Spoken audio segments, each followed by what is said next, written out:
ప్రపంచ పర్యావరణ దినోత్సవాన్ని పురస్కరించుకుని సిరిసిల్ల పట్టణంలోని ప్రముఖ సృజన్ పిల్లల హాస్పిటల్లో ప్లాస్టిక్ ను రీసైక్లింగ్ చేసి తయారు చేసిన వస్తువులను ప్రదర్శించారు.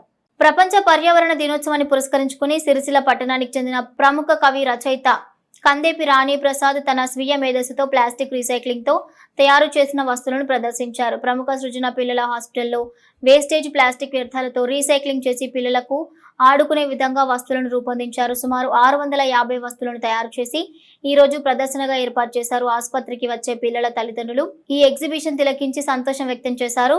వాడి పడేసిన వస్తువులతో ఇలా చిన్నారులకు బొమ్మలు తయారు చేసే విధానం అందరినీ ఆకట్టుకుంది. ఈ సందర్భంగా కవి రచయిత కందేపి రాణి ప్రసాద్ మాట్లాడుతూ ప్రపంచ పర్యావరణ దినోత్సవాన్ని పురస్కరించుకుని ప్లాస్టిక్ వ్యర్థాలతో రీసైక్లింగ్ చేసి వస్తువులు తయారు చేసుకోవచ్చని, పిల్లలు వాటితో ఆడుకోవచ్చని ఒక ఆలోచనతో చేయడం జరిగిందన్నారు. ఆసుపత్రులు వివిధ రూపాల్లో వచ్చే ప్లాస్టిక్ ను రీసైక్లింగ్ చేసి సుమారు 650 వస్తువులను తయారు చేయడం జరిగిందని అన్నారు. పర్యావరణాన్ని రక్షించకపోతే భవిష్యత్తు తరాలకు మనుగడ ఉండదని అన్నారు. పర్యావరణాన్ని రక్షించాల్సిన బాధ్యత ప్రతి ఒక్కరిపై ఉండదని గుర్తు చేశారు.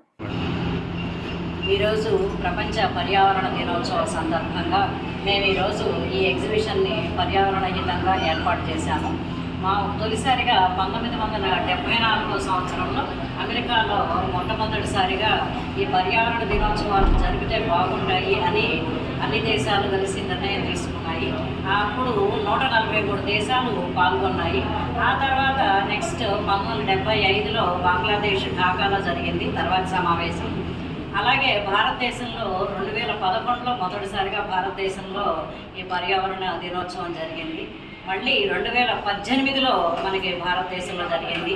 బీట్ ప్లాస్టిక్ పొల్యూషన్ అనేటువంటి నినాదంతో ఇది జరిగింది.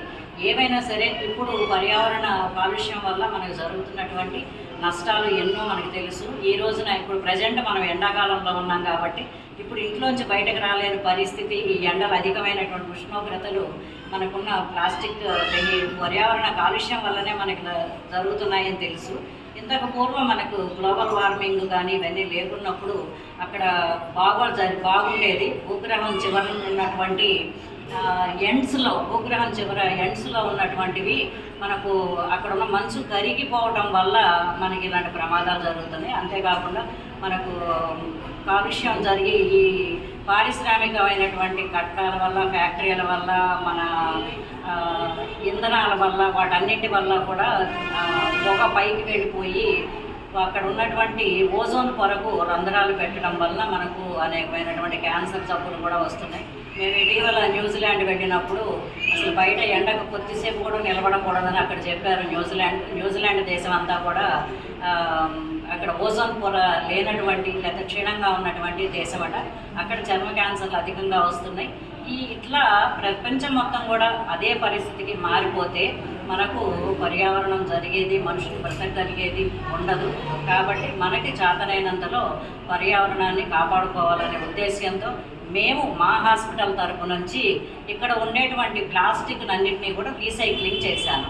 ఇవన్నీ ఇక్కడ ఉన్నటువంటి బొమ్మలన్నీ అవే ప్లాస్టిక్ రీసైక్లింగ్. ఇక్కడ ఉన్నటువంటి బొమ్మలన్నీ దాదాపు ఒక 650 ప్లాస్టిక్ సామాన్లను మేము రీసైక్లింగ్ చేసి బొమ్మలుగా తయారు చేసి వాటిని యూస్ఫుల్గా పిల్లలకు టీచింగ్ ఎయిడ్స్ గాను, లేకపోతే అలంకారంగా పెట్టుకునేటువంటి షోకేస్లో అలంకారంగా పెట్టుకునేటువంటి బొమ్మలుగాను పెట్టడం జరిగింది. దీనికి సంబంధించిన ఎగ్జిబిషన్ ఈరోజు పర్యావరణ దినోత్సవం సందర్భంగా జరుగుతుంది.